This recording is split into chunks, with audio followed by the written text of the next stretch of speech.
Okay, we have now come to the other part of this mindfulness for young adult session. Actually, that is, we were doing some readings from the Concept and Reality book of Most Venerable Katukunde Gnanada Thero, and we have covered several chapters, and we were discussing one important chapter about the concepts. And the concepts are something that we all are using from the beginning of our childhood, and even the name what we have is a concept. The village name we have is a concept, and the various names that we have given to various objects are all concepts, labels. Language itself is a kind of a concept, and when we combine so many little components, we assemble something, and there we assign a name. That also a kind of a conceptual object. So likewise, concepts are kind of an important factor in our life in a way, and they are needed for our well-being, or they are required for typical social existence, and again to talk, to discuss, to communicate. Say, for example, if I want to communicate with you, so we all now using the English language, and we know how to pronounce, how to write. So what are the different words mean? So what is the grammar? So all these are in a way conceptually we have come up, somebody have sort of formulated, and we all have agreed, and it is slowly evolving. Then further we understand it.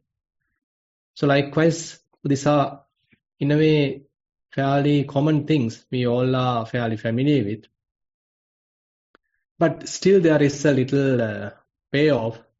That is where we sometimes take it too strict, and we feel that all these concepts are very hard, very fast, and in a way very strong, and they are essential, or inherently there is something substantial in representing within these concepts. So likewise, we can go to a unnecessary limits also. That is another kind of an area. And on the other hand, sometimes people may criticize all these concepts. They may even condemn all the concepts, and they want to crush them away, and they don't want to use any concepts. So that is another type of extreme. So now Katukunde Gnanada Thero is taking different aspects about these concepts, and actually the name of the book is also called The Concept and Reality. So he's spending fair amount of time talking about the concepts, and we do need the fair amount of concepts, but at the same time we need to understand their limitations, and what are their kind of unnecessary influences happening to our mind, and what can they cause to confuse oneself, too much thinking, what we call as conceptual proliferation, prapancha. All these things are other side effects in a way about the concepts. And without concepts, we can't even think. So the conceptual proliferation is one area where we are too much into thinking, and concepts are fairly utilized in such thinking, but the practice actually helps us to penetrate them.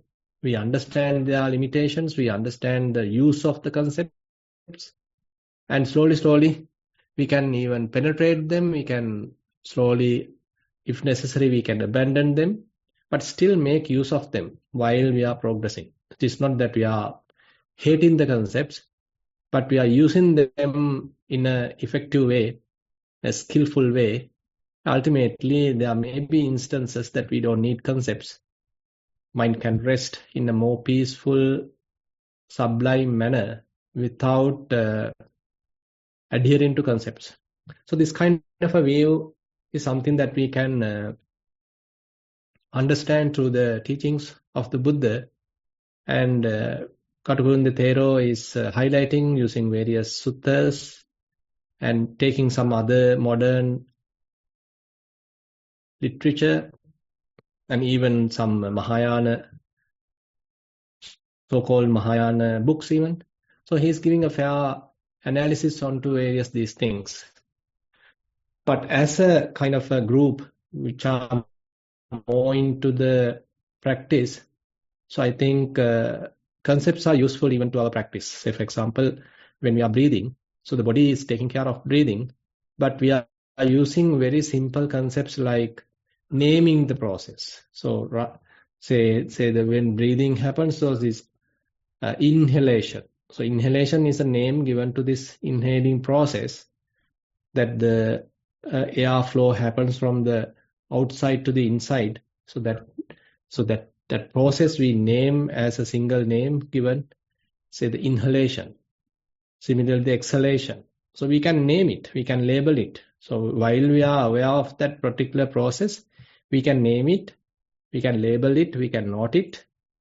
So it has a kind of an effect to the mind. So instead of being distracted, now this naming process, this introducing the concept, help the mind to little concentrate. So we can see certain advantages there even in the meditation, how properly, constructively, when we are using the concepts. But later stage, you might understand, okay, now we don't need it. Now the mind itself is there and the breathing is happening naturally. And I don't need to intervene. I don't need even to name it. But the awareness is continuously available. So basically, that continuous awareness is something that we can understand, we can maintain. Now we don't need the concepts. Probably I can make it a little shorter. Rather than saying inhalation, I can simply call it as in. Rather than saying exhalation, probably I can call it as out. So we are in a way reducing the concepts and ultimately completely get out of the concepts, and now we are observing entire breathing process with a silent mind. So you can see even the very little usage of concepts are there, and they are using in a skillful way. It has some advantage, and once we take that advantage, we can simply wear it out. So therefore, it is not that we are trying to be against of the concepts, but we are making use of them. And at the same time, we need to understand their limitations and some adverse effects of unnecessary usage of the concepts. And ultimately, so mind can be rest without being deluded by the concepts. And we are talking about these kinds of information during this discussion. And actually, the book is very interesting. By the way, it is a little academic or little deep concepts that Venerable Jnananda is talking here. And I all invite you all to read the book. And there's a translation, Sinhala translation, also written by Katagurunde Thero. It is called Sankalpe Saha Yathārthe. And now I invite someone to read the book.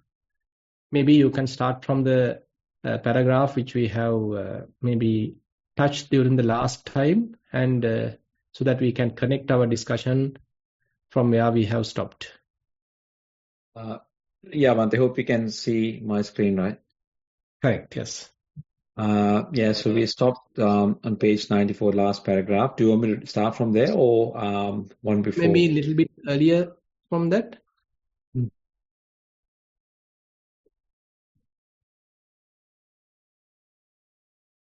From here, the previous day? Okay. Yeah. Monks, there are these three pathways of conventional usage of nomenclature, of designation, which are not being confused, have never been confused, will not be confused, and are not despised by monks and recluses who are wise. And what three? Whatever material from that is past has ceased, has undergone change, has been in its reckoning, is appellation, its designation. It is not reckoned in terms of is and will be. Whatever feeling, perception, preparations, consciousness. It appears that two words coming up again and again in the Chula Sunyata Sutta would, if correctly appreciated, serve to keep the dialectician in his proper place. The first of them, dharata, distresses, disturbances, painfully reminds him of those unpleasant facts of experience which cannot be deceived by any amount of dialectical skill on his part. The second, which is perhaps the more insinuating, is the word avipalatta, unperverted. Avipallatta. Vipalatta, unperverted, used to describe the pure and proper descent into voidness. This word, by implication, would mean that any other supposed mode of descent into voidness, such as the dialectical method, would be a perversion. A perversion, indeed, would it be if one contrives to jettison the raft and jubilate over it, even before setting out for the further bank. A better illustration of such perversion may be seen in the parable which gave the Alagadupama Sutta discourse on the parable of water snake. Its name. Yeah, one moment. Okay. Yeah, one moment. Now, Katukunda Thero is trying to highlight, as I mentioned, that we should not confuse the concepts. Now, even the word, the atita, the past, and now we are in the present, and again we say will be in the future. Now, these are kind of things that we all accept. So there was a past, currently I am living, and there will be a future. So this is how our living is very much like facilitated. This is how we kind of communicate. This is how we establish, and this is how we exist. So in order to represent that, in order to properly communicate that, so we use grammar. And in the past tense, so we are using certain way. The present tense, we are using another way. And in the future tense, we are using another way. So we are not confusing these things. So we learn this in the language class. So teachers have taught us. So we are also using it so the people can understand it. So, and Buddha also accept it. Okay, we are using this terminology. So if we want to say which something has already occurred, so there is a tense, that is the past tense that we have to use. But if you want to highlight, okay, currently something is happening, okay, the present tense is something that we need to use. And on the other hand, there may be situations, there may be instances, some activities going to happen in the future. So that also we can communicate using the future tense. So likewise, these three should not be confused. These three should not be tangled. Rather, we can adhere to it, we can accept it. That help us to properly communicate. So that Buddha respects. And but if we come to another level, okay, we argue, okay, there was no past. Past is not available now. And there won't be future because it hasn't come yet. Let's only focus to the present. Actually, even in Vipassana, we emphasize that. Atitan nanvagamiya nappatikankya anagatam yadatitam pahinantam appattancha anagatam. So don't worry about the past because it has gone. Don't think too much about the future. It hasn't come. So let's present. So this is something that in the mindfulness practice we emphasize. But it doesn't mean that we are completely negating the past and the future. And we are trying to be no one. And kind of in a logical way, we are trying to annihilate the existence of a person. So typically the perception of a person happens because we can connect with our past. I can remember my past. And again, I have some future plans. And currently also I am living. So I feel now a perception of existence. A person is there. That person's existence is something that I can feel. So this is how we perceive. But if we go too far, if you want to annihilate this whole thing, probably I can argue, okay, there is no past because it has gone. You can't get it back. And there is no future because it hasn't come yet. So what you have right now is only the present. So this way we can come to a fairly present moment emphasis, and we don't need to worry about the past and the future and only just take care of the present. But taking it too far to that level also has some repercussions. So that's what Thero is highlighting. So when you are using the Dhamma, so we need to know the proper usage of it. And if we are using the simile that he is talking, a kind of a parable that he is using, is that assume that you want to cross to the other shore using a kind of a boat. Ultimately, once you cross to the other shore, probably you can abandon the boat. You don't need to carry it with you. But before you cross the shore, before you cross the river, if you simply throw it away, then it is kind of a stupid activity because you haven't done that. You haven't completed the task. Even before you do the job, say you are trying to throw the object, throw the tools. So that is quite stupid. So similarly, if we are trying to throw away all the concepts immediately, even without taking their advantage, even without taking their benefit, their usage for the practice, then actually we will be in a difficult situation because we are only hypothetically or we are only logically trying to abandon, to get rid of all these concepts, thinking these are so and so. Not practically using them and ultimately slowly practically abandoning them. So this practical usage is what Buddha emphasized in the Chula Sunyata Sutta. Even the emptiness, therefore, he says, a kind of a pragmatic value. So while you are in a certain amount of emptiness, certain parts are empty, certain other parts are not empty.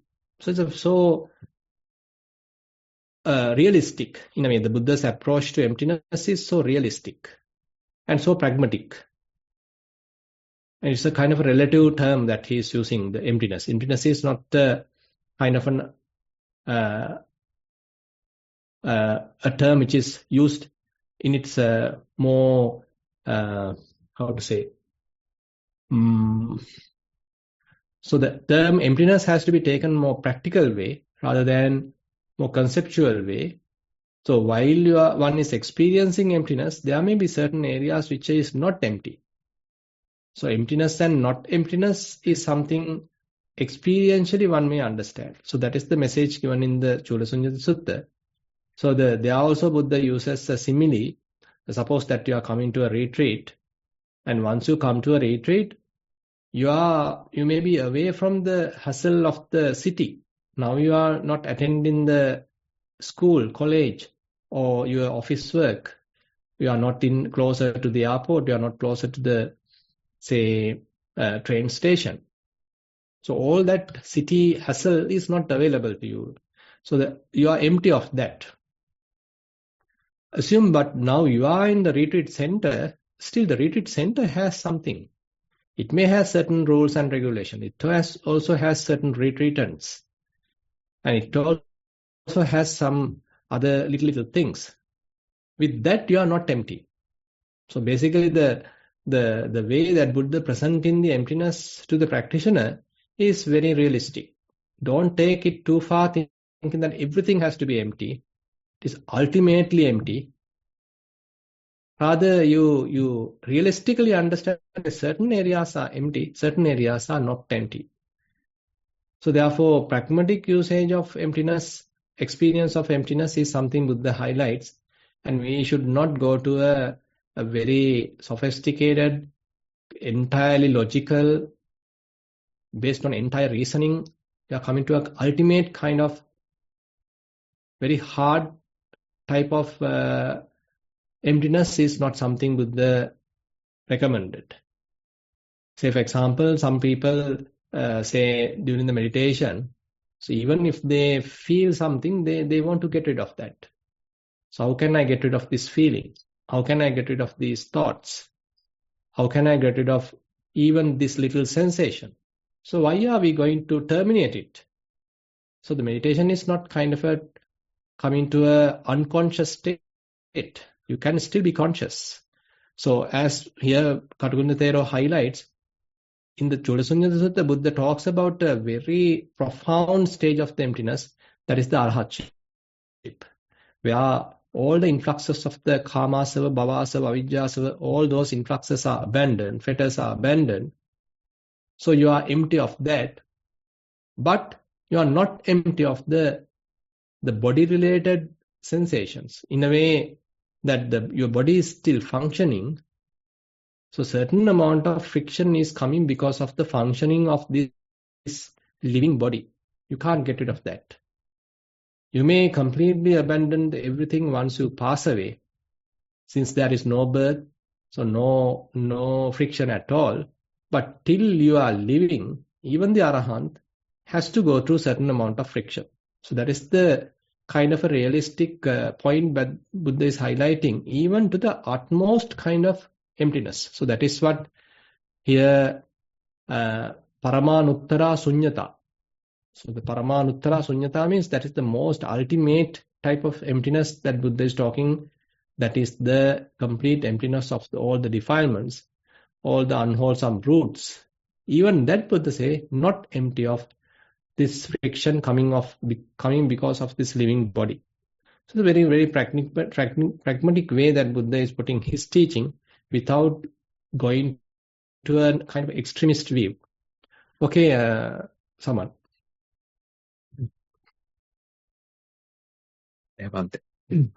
Monks, it is like a man walking about, aiming after a water snake, searching after a water snake, looking about for a water snake. He might see a large water snake, and he might take hold of it by a coil or by its tail. The water snake, having rounded on him, might bite him on his hand or arm or on another part of his body. From this cause, he might come to dying or to pain like unto dying. What is the reason for this? Monks, it is because of his wrong grasp of the water snake. Even so, monks, do some foolish men here master Dhamma? The discourses in prose and verse, the expositions, the verses, the uplifting verses, as it was said, the birth stories, the wonders, the miscellanies, these having mastered that Dhamma, do not test the meanings of these things by intuitive wisdom, and these things whose meaning is untested by intuitive wisdom do not become clear. They master this Dhamma simply for the advantage of reapproaching others and for the advantage of gossiping, and they do not arrive at the goal for the sake of which they mastered Dhamma. These things, badly grasped by them, conduce for a long time to their woe and sorrow. What is the reason for this? It is because of the wrong grasp of things. Yeah, so let me clarify a little bit. Actually, now the Buddha's teaching in the very early level divided into Navanga Sastu Sasana. So to 9 categories. Sutta, Geya, Veyyakarana, Itivuttaka, like that, Jataka. So likewise, different categories were categorized, different areas were categorized, and that is what someone mentioned about these things in English with different names. So certain areas are there that we are talking, that Buddha has mentioned about this will happen like this is happening like this. So that is what he has said. And there may be suttas on a particular subject he has mentioned. And maybe there are discussions, like someone else is asking question, another one is answering, like Vedallas. Chula Vedalla, Mahavedalla. So those are coming under that category. So likewise, different categories are there into the Dhamma. So the point highlighted in this Salagaddupa Sutta is that someone may be studying them, trying to memorize them, but not taking the proper advantage of them. Rather, he is gathering knowledge, remembering many things, and probably he is using to highlight himself and to argue with others. So that Buddha mention is very much like you are catching a snake from its body or with the tail, where the snake can turn back and bite you. So the main or proper usage of Dhamma is where you are understanding, where you are trying to learn and trying to understand and apply it to your life. So Dhamma is there for us to properly practice. So Buddha's teaching is something very practical, not for superficial grasping and trying to sort of use it even to build our ego. Rather, it is there to recognize what is going on, what is the reality, what's happening right now. So basically, the Buddha's teaching is therefore has a proper meaning, how to use it. So therefore, Buddha emphasize it. So don't use it for any kind of egoistic showing off. Rather, use it with proper purpose. Then there is no harm. Okay.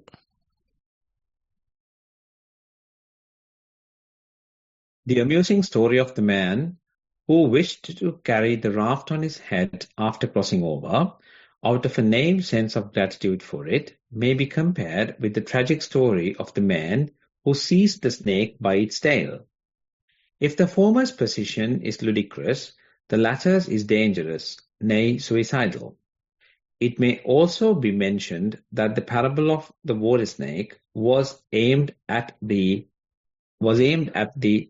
recalcitrant monk Aritta, who misrepresented the Buddha regarding his strictures on sense desires. Aritta's misconceived theory was couched in these words: Tataham Bhagavata Dhammang Desitang Ajanami Yata Yeme Ajanami. Ajanami Yata Yeme Antarayika Dhamma Vutta Bhagavata Te Patisevato Nalang Antarayaya.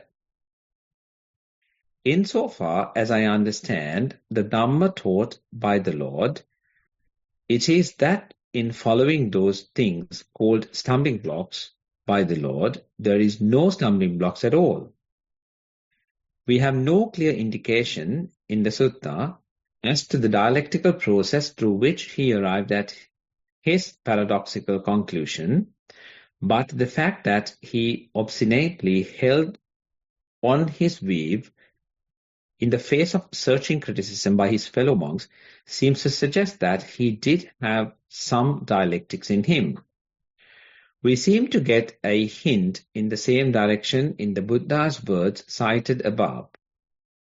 Perhaps here we are already dealing with an early instance of a perversion of dialectics, leading to moral anarchy. The attempt to ignore the needs of psychology and ethics in the haste to grasp intellectually the metaphysical subtleties nearer the goal may be figuratively compared with the attitude of the man who seized the snake by the tail before subduing it. Though there were attempts to assert the importance of ethics, the Madhyamika system, which its ruthless attack on concepts tended to overshoot itself in its dialectical ebullience. Thus, much of the significant service rendered by that system of thought is exposing the futility of the preoccupation with concepts in Hinayana circles was ultimately offset by its own extravagances. It was rightly affirmed by the Madhyamikas that the Buddha had recommended the abandonment of all views, including that of Sunyata. The affirmation, however, was belied as the system lacked those built-in safeguards against perversion that are to be found in the Pali Nikayas. According to the early Buddhist standpoint, the middle path consisted neither in the confrontation of every thesis with its antithesis, nor in their synthesis. Antithesis. Antithesis, or in their synthesis, nor again in their total refutation, but in a balanced understanding of the relative and pragmatic value of concepts. Dialectical consciousness, therefore, as an intellectual experience of the ultimate futility of concepts, is a necessarily but not a sufficient condition for the attainment of the goal, nor it is a panacea for the all-pervasive dukkha. It is no doubt an essential ingredient in Sammaditthi, which is but the first step in the path. The ethical middle path lies right through conceptual formulations as steps of training, which are to be made use of with circumspection and detachment. The dialectician pledged to logical consistency might regard this position as being riddled with contradictions. We have on record a typical instance of such an attitude in the words of the Brahmi Margandhya in the Margandhya Sutta. No dittya na sutiya na jnanena Margandhyati bhagava silabba tennapi visuddhimaha aditya asutiya anyana asilata abbata nopitena etecha nissajja anuggahaya santo anissaya bhavan na jappe. It is said that purity does not result from weaves, learning, knowledge, holy vows and ascetic practices. O Margandhya, so said the Buddha, nor does it arise in the absence of weaves, learning knowledge, holy vows and ascetic practices. Abandoning them, grasping none of them, and not dependent on any of them, one should not crave for existence. Noce kira dittya na sutiya na jnanena silabba tennapi visuddhimaha aditya asutiya anyana asilata abbata nopitena manyamahang momuhameva dhammang dittya eke pacchenti suddhing.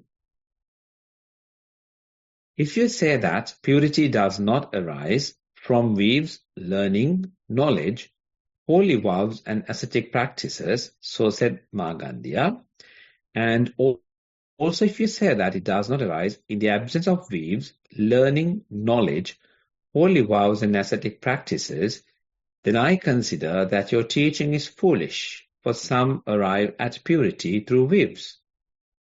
A detailed exposition of the validity of this apparently contradictory position occurs in the Ratha Vinita Sutta of Majjhima Nikaya in the form of a dialogue between Sariputta and Punnamanthaniputta.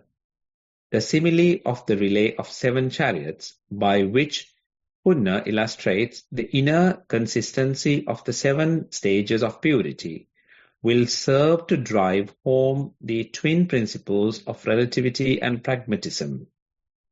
Okay, I think Saman will take that part next week.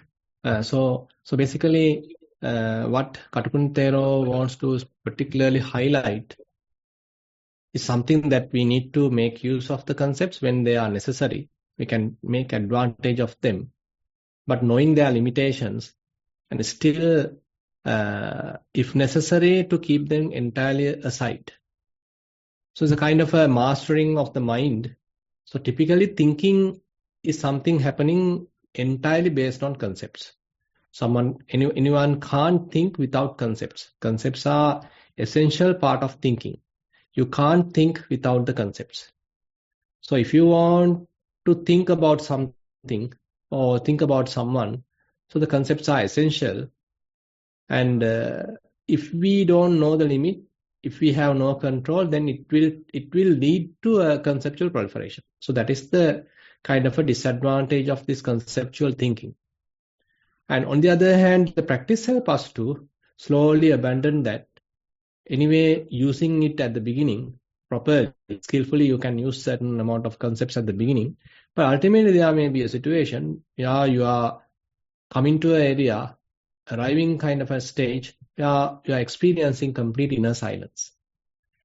Now, mind doesn't want to think, and that means mind is kind of at a rest, and the concepts are also kept aside, and mind is taking a different kind of a dimension in a way.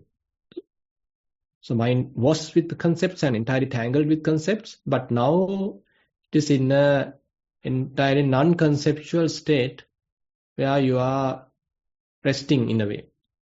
So that's why when someone has become an arahant, so in the Dhamma it is mentioned, so he becomes someone who has gone beyond the concepts, beyond all reckonings. So we can call him so and so, this is Venerable Sariputta, which is Venerable Anuruddha. We can use the old terms, previous terminologies, but internally they have penetrated all the concepts. They are not identifying with any of those concepts. So they are not coming under the jargon of typical mundane concepts. So likewise, there are very beautiful kind of analysis can be done. So when we are talking about the awakening process, how one is progressing in the spiritual path, and how the concepts are being slowly abandoned, they become weaker, and there may be stages that one has completely abandoned them, and now he has gone beyond the concepts, beyond all the reckonings. So these are very interesting areas for us to discuss, and anyway fairly deep. And so let's discuss. If you have any question related to this discussion, or if you have any reports to present, or you have any question related to your practice, now we can open the session for discussion.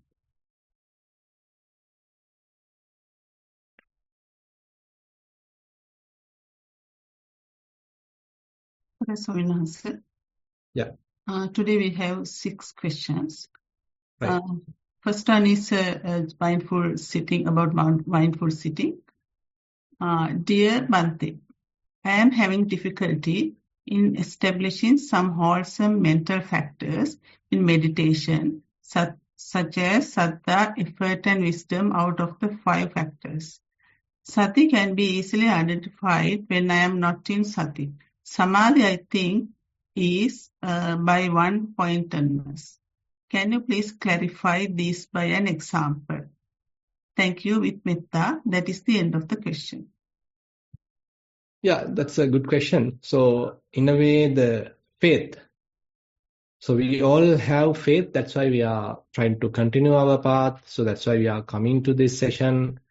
So we are working with the Buddha's teaching. We want to read. We want to listen. That's because we have certain faith. So we think, okay, this is having some reality. This is a kind of a valuable spiritual path. So Buddha has showed us a correct path. So this faith is therefore a very important factor. And on the other hand, when we are moving forward in the path, immediately we might not have the results, some tangible results. So we might get even disheartened. But the faith helps us to encourage us, okay, don't give up. It should be there. It should be correct. Still, you are not unable to experience it, but continue. Don't give it up. So likewise, this faith is in a way giving us a lot of courage. So that is one area. And on the other hand, the effort. So effort is where helping us to give us some energy for the practice. Say you are weaker, you are sleepy, you are lazy in the beginning, in the morning, for example, to your practice.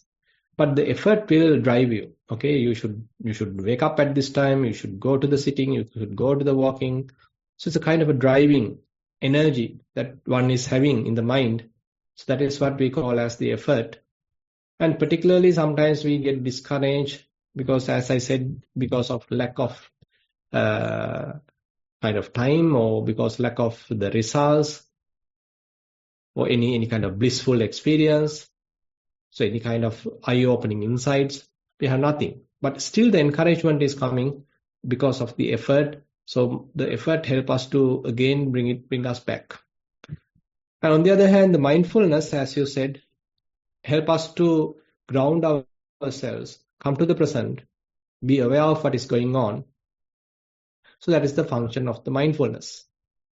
And the samadhi help us to keep the mind continuously on a selected object. And all these faculties are fixed. All these faculties are evolving qualities in the mind. So the faith what we are talking at the beginning is not the faith which we are talking at another level. So the faith what we talk in the Buddhist teachings particularly are very, very interesting, because at the beginning it appears like kind of a blind kind of a faith, which is not yet properly grounded, not properly convict, based on some conviction. But later you has your own experience, and then the faith become more stronger. Now you have some concrete facts. You're not simply blindly following, simply blindly believing. Rather, you have a very tangible experience which proves the Buddha's teaching. Now your faith become more and more stronger. Similarly, all the faculties are evolving qualities. So don't think that these faculties are some fixed qualities, but all these are evolving qualities.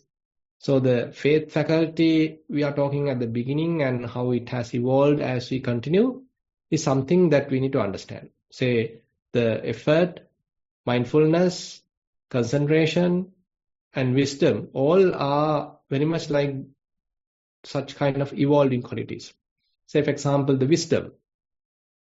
At the beginning, the wisdom may be simply to know the present moment, what is going on. So you are inquiring.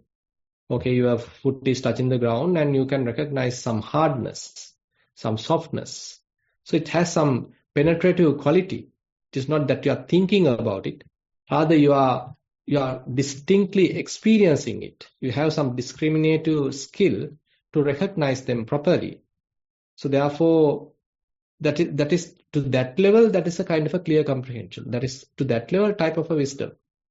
But more you practice, probably you may understand how impermanent it is, how suffering it is, how non-governable it is. So that is another level of wisdom. So the wisdom is also an evolving quality in a broader spectrum. And all these faculties are therefore helping us to have some kind of an understanding of this spiritual path. Give us some assessment about what's really going on in the spiritual path. The second question, it is also about mindful sitting, and seems to be similar to the same question. And dear Bhante, I am having difficulty in identifying the following in meditation practice. Can you please help? First one is satta, second effort, the third one is sati. This can be easily identified when you lack of mindfulness. Then the fourth one is samadhi. Also can be when you keep the mind on the object for a while. And the fifth one is panya, making the right decision on certain dhamma and understanding dhamma. Thank you, Bhante. That is the end of the question. Yeah, I think I can add only at the last part because other things have already covered. So the wisdom also a broader area, as I mentioned. So having some knowledge about the Dhamma is one type of wisdom. But experiencing the Dhamma and verifying them in a way. Now, Buddha has mentioned that all the conditioned phenomena are impermanent. as a matter of fact, we can kind of accept it. But it is still superficial. We haven't thoroughly understood it. It's still at the very superficial level.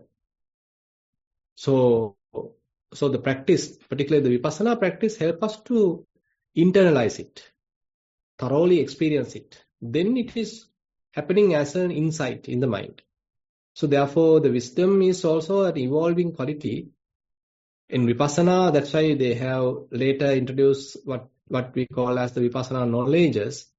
So at one level, one type of knowledge. At another level, another type of knowledge. At another level, another type of knowledge. So all it comes under the same term as wisdom, but it's a very broader area and it's an evolving quality. And it's not only the book knowledge. Book knowledge is also helpful, that your expertise or your learnedness is also helpful. More than that, by the way, the experiential knowledge, the yoniso manasikara related experiential understanding. So that is also something we are talking in this subject. Third question out of 6. Dear Bhante, are there any signposts to indicate that the mindfulness practitioner is moving to the phase of observing the mind, within bracket, Chittanupassana, from observing pains and body? I have been practicing for some time under Bhante and Nissarana Vanaya venerables and understand that most of the sitting sessions of observing the breath end up in observing the space or appearing and disappearing of the thoughts after the breath vanishes away. There are times where the sitting posture is prominent and observations are around the body. That is the end of the question. Actually, these are different areas. You can observe the body, you can observe the feelings, you can observe the thoughts. So these are different practices, Kayanupassana, Vedananupassana, Chittanupassana. So within a particular session, if your mind is navigating between these areas, it's all right. You don't need to have a hard and fast rule thinking, okay, my mind has to be entirely on the Kayanupassana, entirely within the body. I should never shift into the feelings. I should never go to the mind because still I am not capable of that. So we don't need to underestimate us either, because as we continue our practice, so naturally we may end up with observing feelings. Naturally we may understand what is going on in the mind. So are there any emotions? Are there any thoughts? We can slowly be aware of them. It is not that we are preparing first and then go and do the Chittanupassana. We may be stepping into the Kayanupassana, and we are slowly growing our skills. So while we are continuing in that, probably we naturally start watching the mind, how thoughts are appearing, how we are adding to those thoughts, how we are putting our own likes and dislikes into them. So all these, our participation, also something that we probably notice. Now this indicates that we have the skill. So the Chittanupassana skill is something that's slowly growing, and we don't need to in a rush to get into it. So the Kayanupassana help us to have that initial skills being developed in the mind, and once they are available, slowly we be naturally able to look at the mind. And the important area, like whether are we successful in it or are we capable of it, is something that we can recognize when we are observing the mind. Say, for example, if we are not capable, but if you really want to test it, you can look at the mind, doesn't matter. But whenever kind of an emotion happen in the mind, you can't immediately trace it. Even though you can trace it, you can't stop it. It will continue. Now, say if there's an anger, you are able to look at it, but anger might not stop there. It is so powerful. Even though you want not to get angry, still the mind get angry. And ultimately, you may even end up with one kind of an argument, because the anger is still more powerful, and your mindfulness is not powerful enough. But later, once you are in the Chittanupassana level, you may be able to understand the anger or any other emotion at its early stage, and your mind is very much strengthened with some amount of mindfulness, and already you have developed certain amount of mindfulness that helps to properly ground. You do not lose your stance. You do not lose your balance, even though the anger happens. Now you get a proper place or proper position to look at anger as anger, and you are not promoting it. And the point is, it will naturally go away or it will fade away. So you don't lose your balance. That indicates now I have the skill to watch the mind without any trouble. That's why again put the highlights that when we are talking of Chittanupassana, so you better have mindfulness and clear comprehension. Without it, it will be difficult, or you get failed. The fourth question out of 6. Dear Venerable Bhante, during sitting meditation, I experienced a state of no thoughts when I focused on the sensations within my body. From time to time, my mind drifted away from the bodily sensations, but it returned, allowing me to focus again and experience this state of no thoughts multiple times. Appreciate your guidance to move forward. I think you can a little bit more observe them. You don't need to, because now still some bodily sensations are there.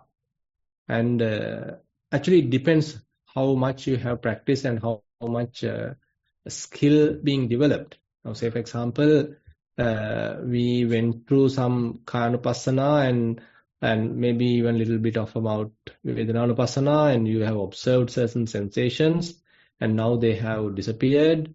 And now you have watched the mind, thoughts also come and go, and now you come to the no thoughts region. Fine. But still, I feel that the experience is not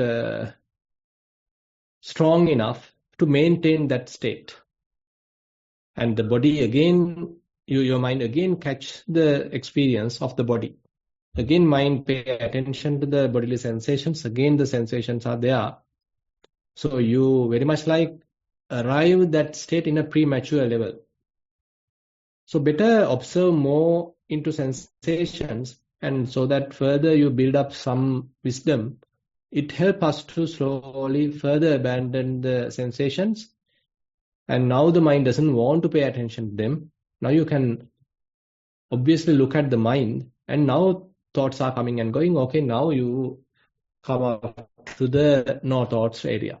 Now no thoughts, but still you don't want to pay attention to the sensations. So the point is, now once you reach no thoughts area, are you able to maintain your mind without locating it, without positioning it, without focusing it into the body, into the thoughts, into the feelings? So are you still looking for some object, or are you entirely independent, capable of maintaining the mind on utter freedom? So this is difficult actually, because our mind is used to grasp. Our minds are used to associate something, establish on something. It wants something. You can't simply allow the mind to stray or allow the mind to float without having any ground. So at the beginning, that's why we need kind of an object to associate. So on that object, the mind is kind of grounded, on which kind of established. But later, as a result of the vipassana practice, one can get into an area where you don't need such ground. You don't need such association. You don't need to get established. So mind can become unestablished. Mind can be freed. So this is something that you have to experience, and you have to test whether are you able to maintain that or difficult. Again, the mind naturally go and establish with something, hooked up with something, bound with something. So all these things can happen. So I like to suggest that you further a little bit of observe these different sensations and develop more wisdom. And more you develop wisdom, slowly, mind will let go of all these sensations. And now you can easily rest in this, what we call as the unattached, unestablished state. The fifth question out of 6. It is mindful walking question. Dear Bhante, during walking practice, I focus on the sole of my foot and observation of the sensations. I observe the pressure, hot and cold nature, and many sensations in the lower part of the body. Once mindfulness establishes, these sensations fade away, and I come to the effortless walking mode. However, during this time, after about 30 minutes, many thoughts flow in and the mind goes out and engage and come back after a few seconds. This happens continuously until the end of the 1 hour session. Is this something normal that the mind gets to other thoughts continuously but come back again and again? What is your advice to move forward? Thero Saranai, that's the end of the question. We can say it is kind of normal because still mind has certain amount of restlessness. So not enough, in a way, samadhi. Because if fair amount of samadhi, the concentration is available, the mind may stay with the object for longer time. But if there is no, then it will get shifted. It will get distracted. But the best thing is it will come back. So to that level we are developed. But still certain amount of restlessness is there. Scattered nature is there. And not yet thoroughly established. And therefore, you don't need to worry. Spend more time in walking anyway. So if you know that mind has drifted, that means there's a mindfulness is available, by the way. You are not entirely unmindful. When the mind is lacking certain amount of concentration, it gets drifted. But you observe, you notice this drifting also, or this shifting also. So that is a good sign. So once the mind is shifted to something else, are you able to know that? So while you are there, are you able to look back that where you were? Say you were practicing Anapanasati, so mind has drifted, and you have seen it, you have observed it, and assume now you are with the sound. So while with the sound, are you able to look at the breath? So these are some interesting kind of sports in a way you can do with certain plays that you can do with the mind. So how the mind is handling it. So are you able to comprehend this all different shifts happening in the mind? So we have already selected certain stream. Okay, you better stay here. This is the Mula Karmatthana. This is the primary object. But the mind is shifting. That also you can trace. That also you are fully aware. That's a good sign. So once it is shifted, are you able to be there and look at what's going on there? Or probably you can look back what's happening to the primary object. So likewise, these different jumps, slowly you become aware, and in a way it is kind of a broadening of your mindfulness.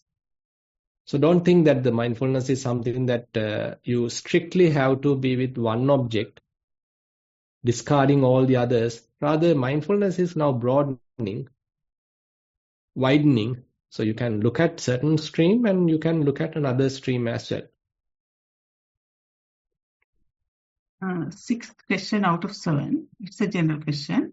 Dear Venerable Sir, meaning of Kaye Kayanupassi Vihirati is being fully aware of bodily sensations and movements as they are without identification, judgment or reaction. Are these sensations connected with Kaya Viññāna?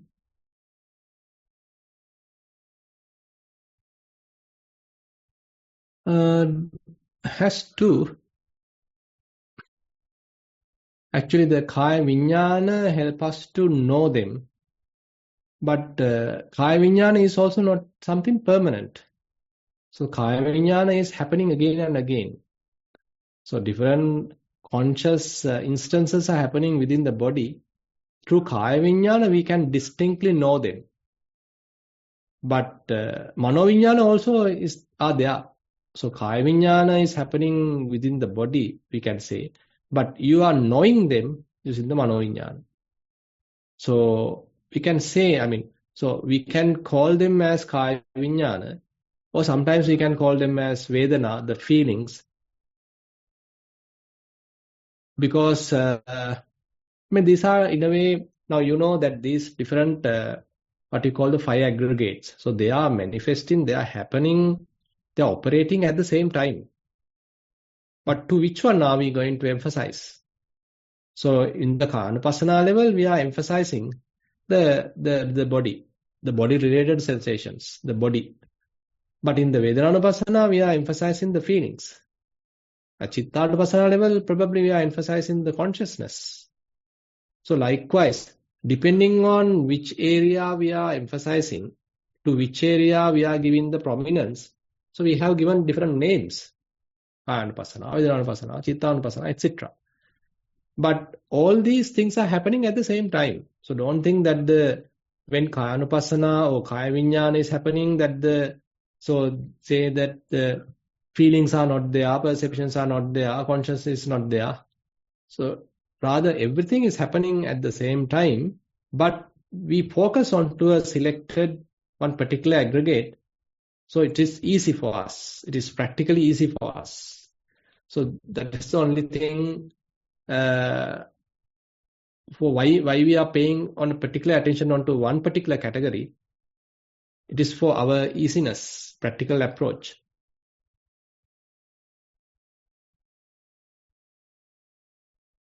Last question is a Dhamma sermon question.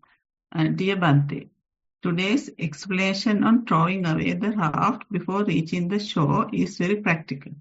Is it the same scenario when one thinks about abandoning eye-making as beginners in the practice? With metta, that is the end of the question.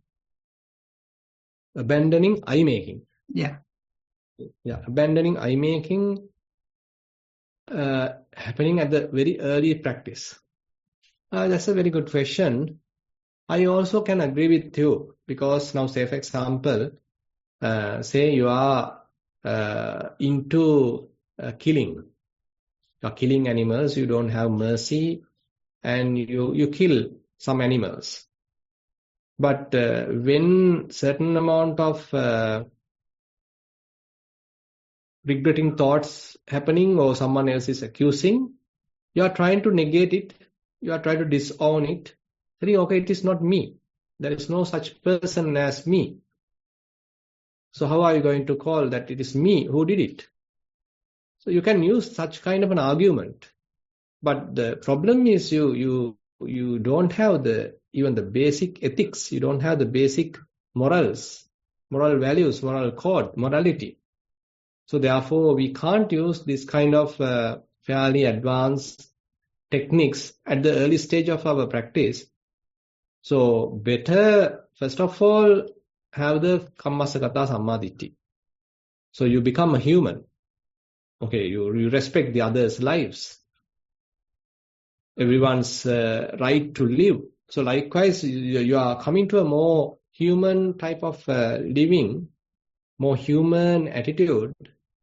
And now based on that ground, you are further drawing satipatthana, you are further growing vipassana and, concentration, wisdom.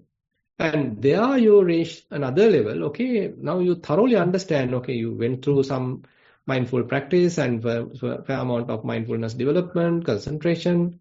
Now you look at the body and all these different phenomena are coming and going. And now you have an insight, okay, there is nothing substantial in the body. So you practically understood it. You went through some investigation and through the investigation you understood it. Now you can use that insight whenever you are going through some kind of identification. Probably now you can abandon it using that it is not me, it is not mine, it is not myself. Because you have seen it, you have experienced it, you have practiced vipassana, and through that you you thoroughly understood it. Practically, you have experienced at least a couple of times, okay, there is no person here, there is no individual here, there is no soul here. So during this experience, okay, I can't recognize any I. There is no self. So it's kind of, you already have that experience to yourself. Then you can use it. So therefore, I also can recommend or agree with you that when we are applying certain advanced techniques, we should know where to apply them. We can't use them in a more kind of a premature way. Then it will give an entirely wrong perception. It will give an entirely wrong meaning. That was the last question, Bhante. And Right. we come to the end of today's session. So first, I would like to thank Bhante for his valuable time. We would also like to pass our merits to everyone, both seen and unseen, who is enabling this program, and to all the participants for joining it. With that, I would like to conclude the program, today's program. Theruvan Saranai. Sadhu, sadhu, sadhu. Yeah, Theruvan Saranai.